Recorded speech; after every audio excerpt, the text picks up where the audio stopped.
దేవునికి స్తోత్రం. నేటి యొక్క ఉదయకాల వాక్య సందేశం వింటున్నటువంటి ప్రియమైన దేవుని బిడ్డలారా, మీకందరికీ మన ప్రభువు రక్షకుడైన యేసు క్రీస్తు నామం పేరిట నా యొక్క వందనములు శుభములు మీకు తెలియజేస్తుంటున్నాను. ఈ నేటి దిన వాక్యమును మనం చదువుకుందాం. అపోస్తుడైనటువంటి పౌలు కొరింథీయులకు రాస్తున్నటువంటి మొదటి పత్రికలో నుండి 16వ అధ్యాయము 23వ వాక్యం మనం చదువుకుందాం. ప్రభువైన యేసు క్రీస్తు కృప మీకు తోడైండును గాక. ప్రియమైన దేవుని బిడ్డారా, ఈ యొక్క ఉదయకాల సమయంలో ఈ మాటలు వింటున్న ప్రతి ఒక్కరికి ఒక ఆశీర్వాదకరమైనటువంటి వాగ్దానంతో కూడినటువంటి మాటను పరిశుద్ధాత్మ దేవుడు భక్తుడైన పౌలు ద్వారా మనకు ఈ వాక్యాన్ని జ్ఞాపకం చేస్తుంటున్నారండి. ప్రభువైన యేసు క్రీస్తు యొక్క కృప ఈరోజు మొదలుకొని ఈరోజు ముగించేంత వరకు కూడా మనకు తోడుగా ఉంటుందని వాగ్దానం చేస్తుంటున్నారు. కృప అంటే ఈ లోకంలో మనము డబ్బులు పెట్టి సంపాదించేది కాదండి. కృప అంటే ఈ లోకంలో కాలేజీల్లో దొరికే చదువు కాదండి. కృప అంటే ప్రకృతిలో దొరికేటువంటి వస్తువు కాదండి. కృప అంటే ఇది దేవుని ద్వారా పొందుకునేది. అంటే అయోగ్యులము, విలువలేని వారికి దేవుడు ఇచ్చేటువంటిది కృప. ఈ కృప అనేది మరింత వివరంగా మనం అర్థం చేసుకోవాలంటే ఈ కృపలో ప్రేమ, దయ, కనికరము, వాత్సల్యము, శక్తి, బలము. ప్రియమైన దేవుని బిడ్డలారా, ఈ రీతిగా చూస్తే గన దేవుని యొక్క కృపలో మనకు ఇవన్నీ కూడా దేవుని ద్వారా మనకు అనుగ్రహింపబడతాయండి. ఈ యొక్క కృప ఎవరికి పొందుకోవటకు అర్హులు అని మనం గమనించినట్లయితే, మొదటిగా ఈ 16వ అధ్యాయం 22వ వాక్యంలో గమనించినట్లయితే, ఎవరైతే ప్రభువును ప్రేమిస్తారో, యేసుక్రీస్తును ప్రేమిస్తారో వారికి కృప అనుగ్రహించబడుతుందండి. రెండవదిగా గమనించినట్లయితే ఎఫెసీ పత్రిక 2:8 తెలియజేస్తూ ఉంది, విశ్వసించి రక్షింపబడిన వారికి ప్రభు అయిన యేసుక్రీస్తు యొక్క కృప అనుగ్రహింపబడుతుంది. ఈ లోకంలో ఉన్నటువంటి ఈ యొక్క ఆధారాలన్నింటినీ కూడా మనము నమ్ముకొనకుండా మన కొరకై మరణించినటువంటి యేసుక్రీస్తు ప్రభు యందు మనం విశ్వసించాలి. అంతేకాకుండా ఆయన ద్వారా మనము రక్షింపబడాలండి. మన పాపములు ఒప్పుకొని విడిచిపెట్టినటువంటి వారముగా, ఆయన రక్తం చేత కడగబడిన వారంగా మనము రక్షింపబడి ఉండాలి.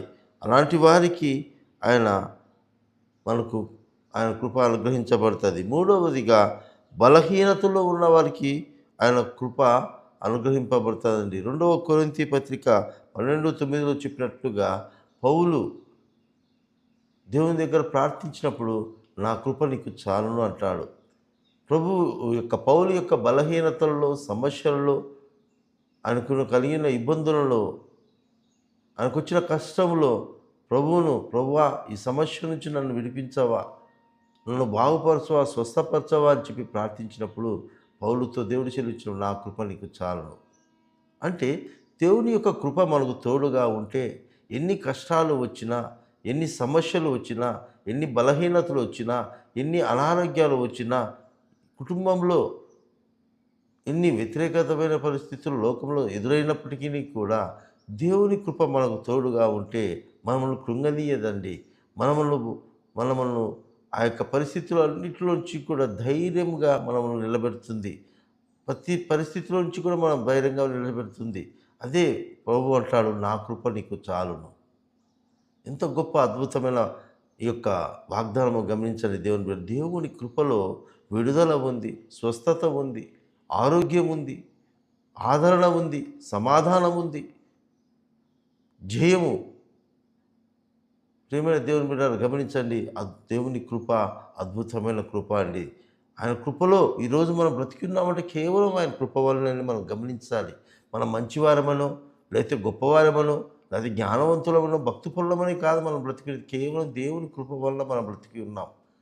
అయోగ్యులము, అనర్హులము, మన అతిక్రమముల చేత మనము భయంకరమైనటువంటి శిక్షకు కారణమైనటువంటి మనల్ని దేవుని కృపచేత మనం రక్షించుకున్నాడు, కాపాడుతుంటున్నాడు. కనుక ఆ కృప యందు విశ్వసించాలి, ఆ కృప యందు మనం ప్రేమించాలి, ఆ కృప మనకు తోడుగా ఉందని ధైర్యం కలిగి ఉండాలి. నాలుగవది గమనించినట్లయితే ప్రియమైన దేవుని బిడ్డలారా, చూడండి, ఆ కృప మనల్ని ఎంతగా మనల్ని బలపరుస్తుందంటే, మనల్ని ఆయన యందు విధేయత చూపించినట్లయితే, మనల్ని వినయం కలిగి జీవించినట్లయితే మనకు ఆయన కృప అనుగ్రహించబడుతుంది. యాకోబు పత్రిక 4:6లో వాక్యం తెలియజేస్తుంది. కనుక మనము క్రియల ద్వారా, ప్రవర్తన ద్వారా మనము దేవునికి లోబడి జీవించాలి. ఆయన కృప పొందుకోవాలంటే, ఆయన కృప ఈ లోకంలో ఏ మనుషుని ద్వారా పొందుకునేది కాదండి. ఈ కృప చాలా చాలా చాలా విలువైనది, అద్భుతమైనది, శక్తివంతమైనది, జీవము కలిగినది కృప అంటే. ఈ కృప పొందుకుంటే ఈరోజు నీ అసమాధానంతో నిన్నటువంటి, కలవరముతో, భయము చేత నింపబడినటువంటి, ఏమైపోతుంది నా కుటుంబం, నా జీవితం ఇక మీదట ఏమైపోతుందో, అయ్యో నాకున్న పరిస్థితులు నన్ను బలహీనపరుస్తూ ఉంది, ఏమైపోతానని ఒకవేళ అలాంటి దిగులు మధ్య ఉన్నట్లయితే, నా కృప నీకు చాలునని ప్రభు సెలవిస్తాడు. నా కృప తోడై ఉంటుంది అంటున్నాడు. ఆ కృపలో మనం ఉన్నట్లయితే, దావీదుకు తోడైన దేవుడు, అబ్రహాముకు తోడైన దేవుడు, ఈ యాకోబును రక్షించిన దేవుడు మనల్ని కూడా అట్టి రీతిలో తోడుగా ఉండి కాపాడి, ప్రతి కీడు అపాయ ప్రమాదాల నుంచి రక్షించి సురక్షితముగా, సమాధానకరంగా, సంతోషంగా, ఆనందకరంగా ప్రభు మనల్ని ఉంచుతాడు. మనమందరం కూడా ఈ ఉదయకాలంలో ఆయన కృపను ఆశ్రయిద్దాం, ఆయన వైపు తిరుగుదాం, ఆయనకు విధేయులైందాం, ఆయన వాక్యములో నిలిచి ఉండి నమ్మకముతో, విశ్వాసముతో తండ్రిని కృప నాకు అనుగ్రహించని చెప్పి ప్రార్థించినట్లయితే ఆయన కృప సమృద్ధిగా మనకు అనుగ్రహిస్తాడు. కనుక మన యొక్క హృదయాలు ఆయన వైపు త్రిప్పబడినట్టుగా, మనకందరికీ ఆ రీతిగా ప్రార్థన చేయనట్టుగా పరిశుద్ధాత్మ దేవుడు మనకందరికీ సహాయం చేయనుగాక. ఆమేన్.